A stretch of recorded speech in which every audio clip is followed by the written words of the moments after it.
David Crockett, who is known as Davy Crockett, was born August 17, 1786 in Greene County, Tennessee, which was at that time North Carolina. When David was only 12 years old, he had to work for a man because his father was indebted to him. And so he began doing cattle runs for this man, and he began to be out in the land, and he began to get a love for it. The following year, after he finished paying off the debts of his father enrolled him into school. And one day, David played hooky for school, and when his father learned of this, he began to whip David, but David outran his father. And so he ran away, and he began to do cattle drives for people, and he began to be a team master, and he began to be out in the woods, and he began to work for farmers, and he actually was an apprentice for a man named Elijah Griffin for 4 years. He soon began to climb the ladder of success. He served under Andrew Jackson in the Tennessee militia, and he was the commissioner for his county. He was the justice of the peace. He was elected lieutenant colonel of the 56th 7th Regiment of the Tennessee militia, and he owned several businesses. He was later congressman, and he was also a representative. And through all this, though, he kept in mind his family. He loved his family very much, and he gave up a lot of things so that he could spend time with his family.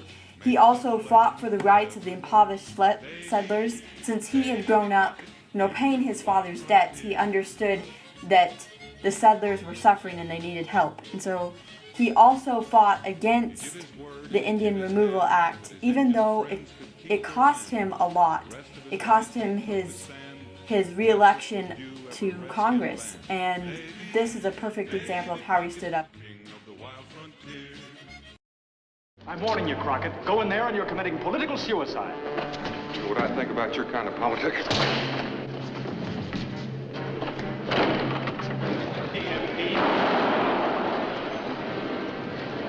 I yield to the gentleman from Tennessee.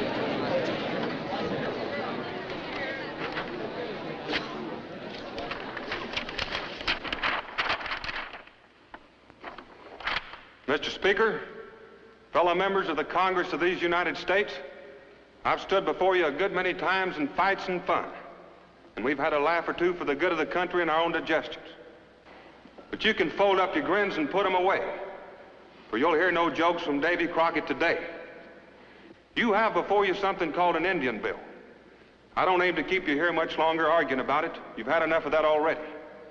But before it comes to a vote, I just want to remind you of something. Expansion is a mighty fine thing.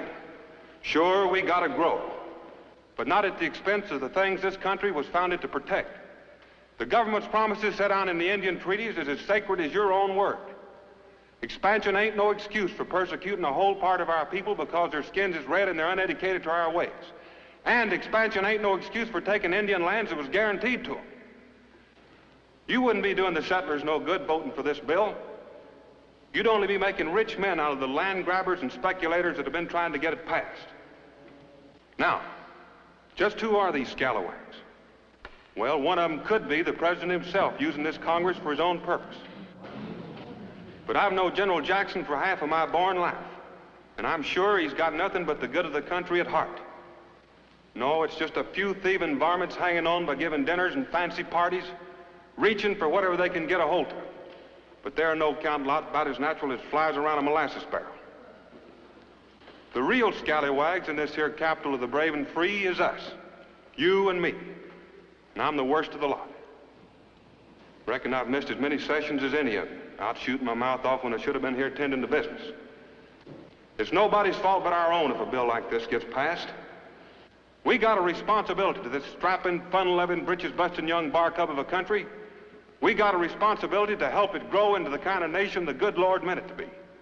If we rired up and showed that we were the kind of men our friends and neighbors figured we was when they sent us here, a bill like this would never live long enough to even get on our desk, let alone come to a vote.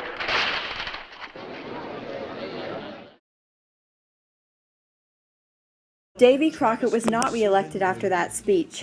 However, he said this: "I told the people of my district I would serve them as faithfully as I had done. but if not, they might go to hell and I would go to Texas. So Davy went to Texas in November 1835, and during that time, Texas was fighting to gain independence from Mexico, and so Davy joined them in that fight. And he joined 188 men who had established a fort in Alamo, and the Mexican troops came and started attacking them. And they held him off for nearly 2 weeks, but on March 6th, the Mexicans forced themselves in, and everyone was killed. Davy Crockett would die fighting for something he believed in.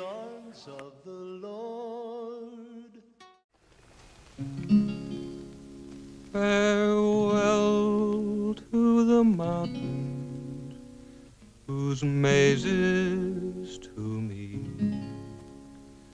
were more beautiful far than Eden could be. The home I redeemed from the savage and wild, the home I have loved as a father his child, the wife of my bosom.